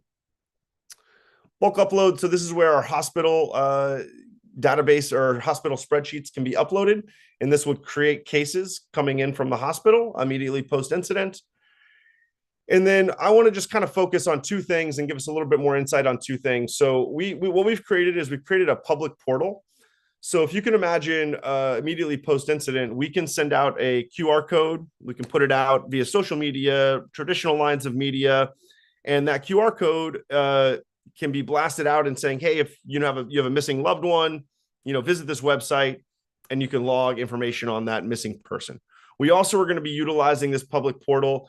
And we kind of learned this, I think post-incident after the UNLV shooting, we learned that at the IFAC, Family Assistance Center, these lines can get pretty long and it can be, longer wait times, right, to actually check someone in. So what we've come up with is this idea to utilize this public portal while somebody's sitting in line at the Individual and Family Assistance Center. They could go ahead and log in here and just log their information. So you can see I've kind of preloaded my information, Adam Turner, my date of birth. So a lot of this information that takes, 5 to 10 minutes at an intake table, we're now going to hopefully cut that time out, allow them to just, if they want to, log it on their own on the computer. When they get to the front of the line, they already have a record in the system. So we know, Adam Turner's already created in the system. So that's kind of use one here is I could hit submit right now. The last question we have is, are you reporting a missing person? If the answer is no, I just go ahead and hit submit. And this is going to create a record for me in the system. Just so everybody understands, this website is only going to be activated immediately post-incident when we have a larger scale incident and the Family Assistance Center stood up.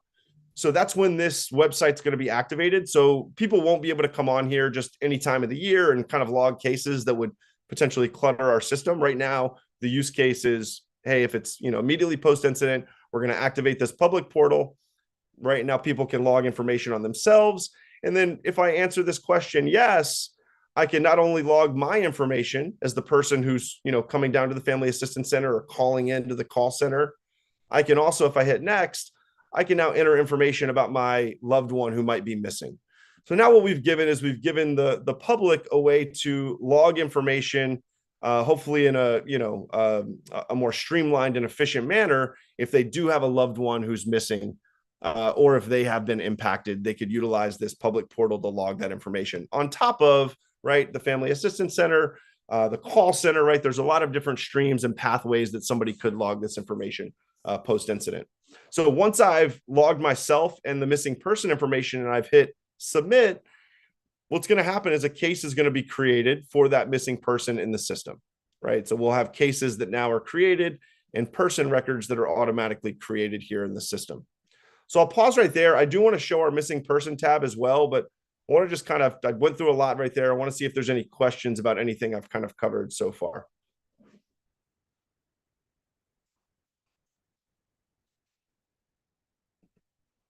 Okay, awesome.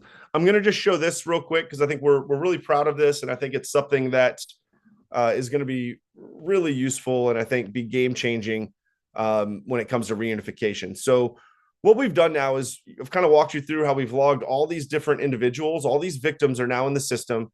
They all have cases in the system. So now what we've done is we've allowed the access to this search functionality is primarily going to be given to missing persons, law enforcement agents, and to our coroner users, right? And to maybe some other specific users who may be in here helping with the reunification process. But essentially what we've done is we've built this split screen here, where on the top, I can find any victim in my system. I'm just going to go ahead and kind of show an example. I'm going to filter it down by show me everybody involved in big incident who is a missing person. And so if I go ahead and filter that down, I have, 30 of those in the system right now, right? I think like Misty said, this could be hundreds or thousands or 10 missing people, really just depending on the size of the incident. And once I know, okay, I am looking for Jonathan Davis. This is the missing person that I want to do a search for. So I'm going to type in their record and I'm going to filter it down. So all we see right now is Jonathan Davis. If I hit add columns, it's going to allow me to add a ton of information that we may have gathered about Jonathan Davis. This could be something this could be information our intake when somebody called to report Jonathan missing. They may have given this information to a call center agent, right? This could have been a missing person agent conducting an interview with the family member, right? And gaining more information about things like height, weight, facial hair, eye color, all the way down to things like scars and tattoos. And so we've basically created a process where we can log all of this information in the system along with our case and our person. And then because we have this information now, it's going to allow us to try and find where is Jonathan Davis, right? If the coroner, the morgue, right, has logged a John Doe with matching information, we're going to be able to filter down and find that. If they're in the hospital, right, we could potentially find that based on the information given. Or if they're, anywhere else in the county where people are logging cases in our system, we can now find that person, if they have a case in the system. So I'll show you how that search process is working currently. So I'm going to just right now, I'm going to search. You can see I have 9,000 cases down here. This is every case in the system. I'm just going to create a search that filters us down a little bit. Show me all the cases that people have logged on big incident. And then I want you to show me the case types that are identified deceased people, unidentified deceased, identified wounded, unidentified wounded, non-wounded. So I want you to search, right? We're not going to search for a missing person and missing person bucket. We want to see the bucket of cases, and it looks like it's 29. So I've got 29 cases. I've already filtered 9,000 down to 29 just by using this, right? I know that this person up here, the missing person, was logged as 6'2", right? So I'm going to go ahead and add a filter for height feet and height inches. And I'm just going to say, show me all the cases in the system where the person is 6 foot, 6'1", 6'2", 6'3", or 6'4", right? So just right off the jump, I'm going to try and filter that 29 down to a more manageable number. And now I've done it, right? I have 4 people in the system, cases in the system associated with this incident that just happened where they are 6 foot. Let me show all the data down here. So all these people are 6'1", 6'2", right? Because we know 6'2" might not be a source of truth. Somebody might be an inch or two off if they're logging it at the morgue as to what a family member says. And so now I've already made this search more manageable, right? Where before it was, calls and, records on paper, right? No kind of computerized system. Now we've given the ability for the coroner users, missing person users to narrow this search down in a really efficient way. And then from here, right, I can go down and see, what other identifying features are there about this person, right? Okay, well, if I go up here to, John, I can see that John's family member told us they have a beard that's black, right? And so I could, once again, create a filter here, show me the, facial hair and facial hair type and facial hair color. And I could say, yes, beard, and let's say black or brown, right? People might mix that up. So now we can filter that down. And now we've got 2 cases. And now once we get to 4 or even 2, right, now missing person agents can do a more manual search. They can open up these cases. Oops, sorry. They could actually open up those cases that we filtered down to and kind of dig deeper, into those cases and really make sure they're validating that the match is correct, that we've got, the correct match, and now go about the reunification process. The other thing, just to kind of give you guys a glance into the future here, we're currently developing and building an AI powered model that's going to allow, once a user selects a case up here, So once I've selected, my case that I want to search for and I filter down to it, I'm going to be able to hit, show me matches. It's going to be a button that lives up here. And we're going to be, running an AI model against all of that data that I just kind of showed you, all of this different data that we have. And it's going to, present us the top, 20 matches, right? The top 20 highest confidence matches. And so really, without even doing a manual search, we're going to, hopefully be able to allow users to just click a button, get some matches, and then from there utilize, right, the human power, right, to go in and hopefully be able to find which match is the correct match. So I'm going to pause right there. That's all I kind of had, queued up to present. Misty, you let me know if you want me to talk on anything else, and if not, we can open it up to some questions. I think that this is a great point to stop with the presentation on your side right now, Adam. And it brings to light the fact that the Resiliency and Justice Center is the statewide victim advocacy center. And Tennille has been on the NRAC for quite a long time at this point.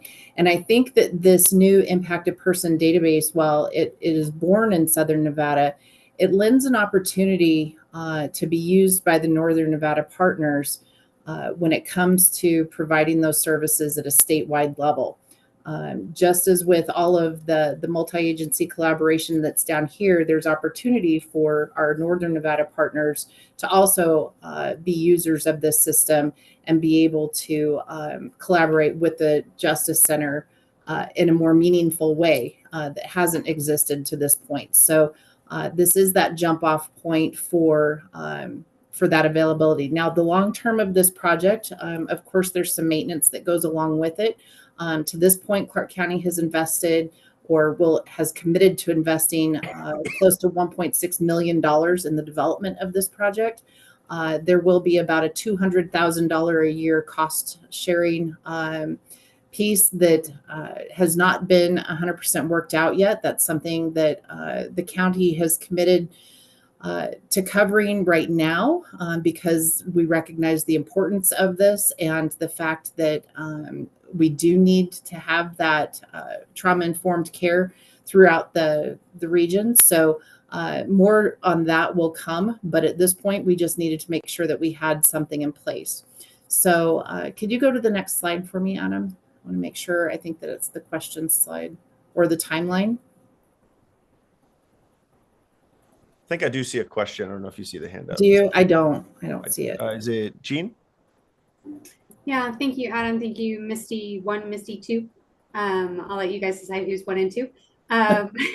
When you have this system, so you're using it, and then you identify somebody, is there a way, do you archive any of these individuals? Is it a thing that you keep? Is it something that's there? I guess I'm just kind of, I wonder about the security of it. And like the FIP compliance and that type of stuff with the security, but then also kind of the dynamics associated with,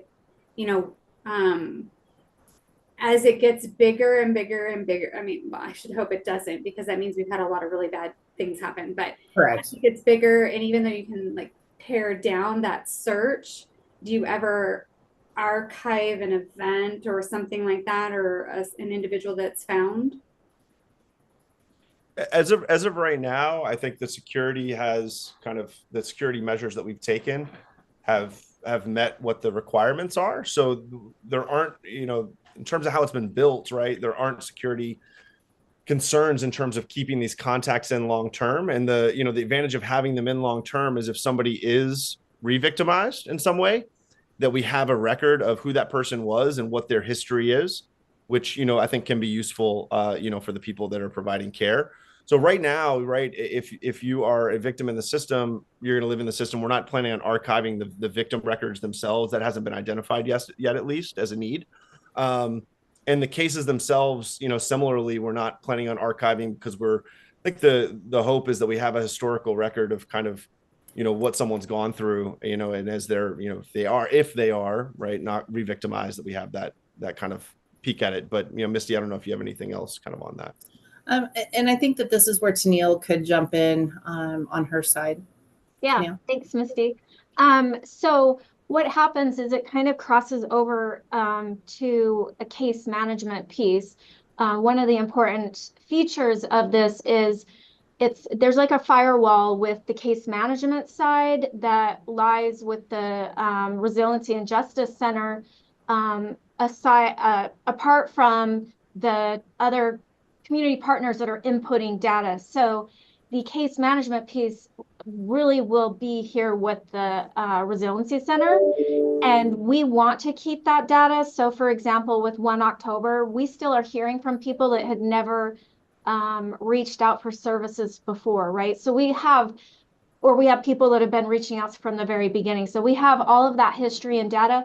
We have all the services that have been provided.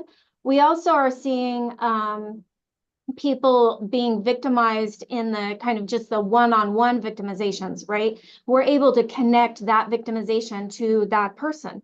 So we have all of that information. We're better to more holistically provide services. So we want to keep that history. And Gene, Tino touched on it, but I'll say it again. Like one of the most important things here for us right from the jump that was like stressed by all of the team members is like, hey, this is the important, almost like PII data and personal information that cannot be shared, like downstream, right? So if you're managing, like to Neil's point, if they have a navigator who's managing a case long-term, there's a lot of things they're putting on that case record that nobody else sees. And we've built a secure system where that's the case, right? Where somebody who maybe has basic information to like see that there's a case that exists on someone, they can't see the private communications that have happened, the victim services that have been provided, right? A lot of other kind of notes and documents that are being logged on things. And similarly, right, I think I kind of showed, if I go to a case here, am I still sharing? Is it still sharing for me or no? Oh, it stopped sharing for me. Okay. Yeah, you're not. I think it was, yeah. But if we have sections on cases for the coroner, for missing persons, right, that are just for those user types. And so I think that's just important for everybody to know, because most people have that same question, Gene, like, how is this secure? And I think we've worked really hard to make sure that we're making it secure. Thank you, Adam. If we can we'll take one more question, and then what we'll do is we will offer again an opportunity for those that are participating in this meeting to meet with us again after Super Bowl to discuss any lessons learned that we had, and then ask any additional questions. We're also presenting at NEPA. Yes. All right. So I thought I saw a hand up there. Yes, Akeem. Okay. Yeah, hi, Akeem Patel for the record. So my question, I had some of the questions about the data storage and retention as well, but like it sounds like you've kind of addressed a little bit of that. But related to that, I had some questions about like the data validation and compliance. So because we are dealing with like a lot like emergency from incidents, and because we're dealing with a very visitor heavy area, there's going to be a lot of folks from many different jurisdictions and other countries. I think there can be an argument to be made that a lot of this data is being collected in public interest, but even so, there's still a lot of data compliance regulations with like, GDPR and like other countries and even some other states that comes into play for a lot of this data. Is there like a plan to address how a lot of the different data compliance regulations will come into play with this data? And like just because of the sensitive nature of the data involved, there's going to be a lot of regulations, and we've seen how even just different states are actually making their own rules and regulations about how a lot of this data can be kept, even in public interest functions. So how is there a plan for dealing with that sort of issue for this data?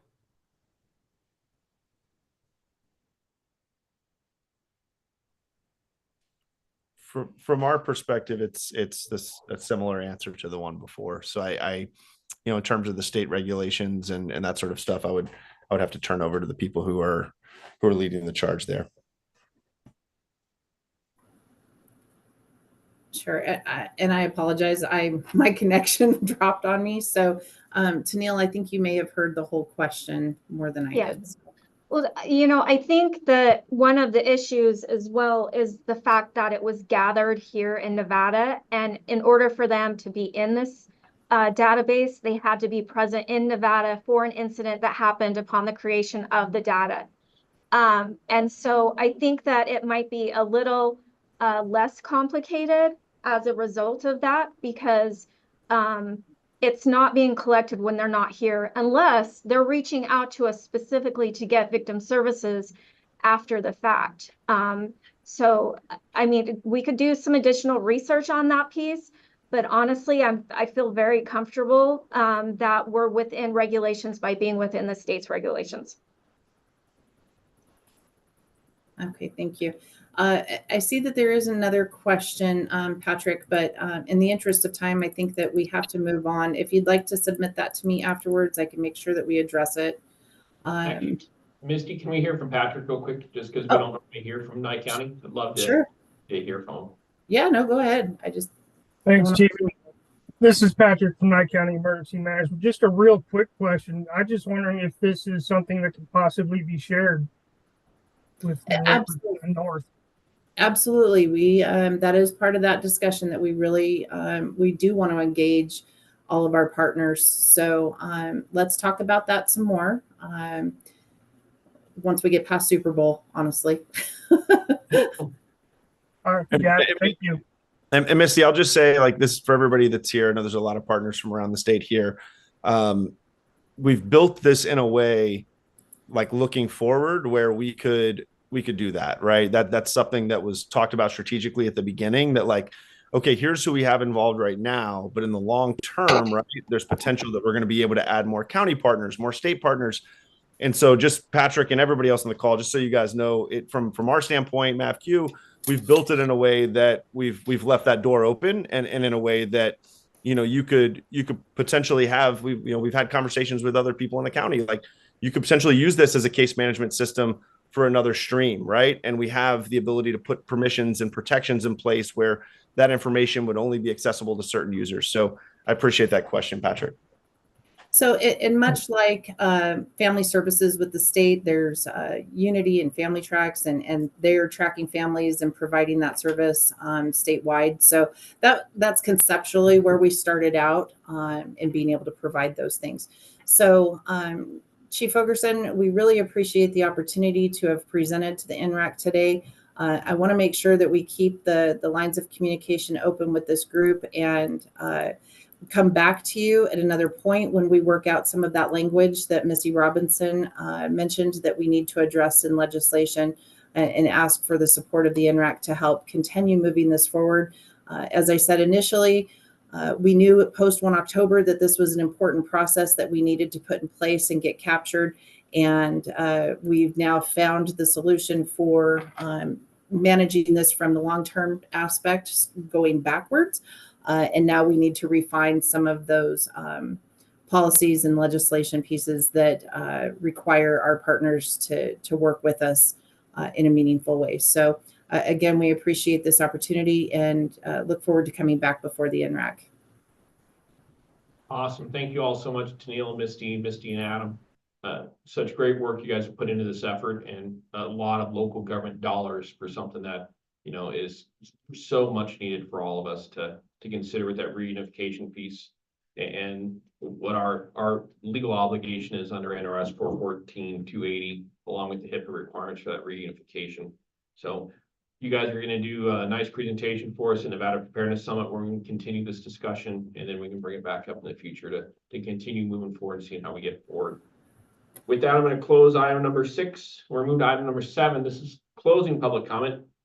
No action may be taken upon a matter raised under the item of this agenda until the matter itself has been specifically included on an agenda as an item upon which action may be taken. To provide testimony during this period of public comment via telephone, please call in after 8:30 a.m. on the day of the meeting by dialing 1-669-219-2599.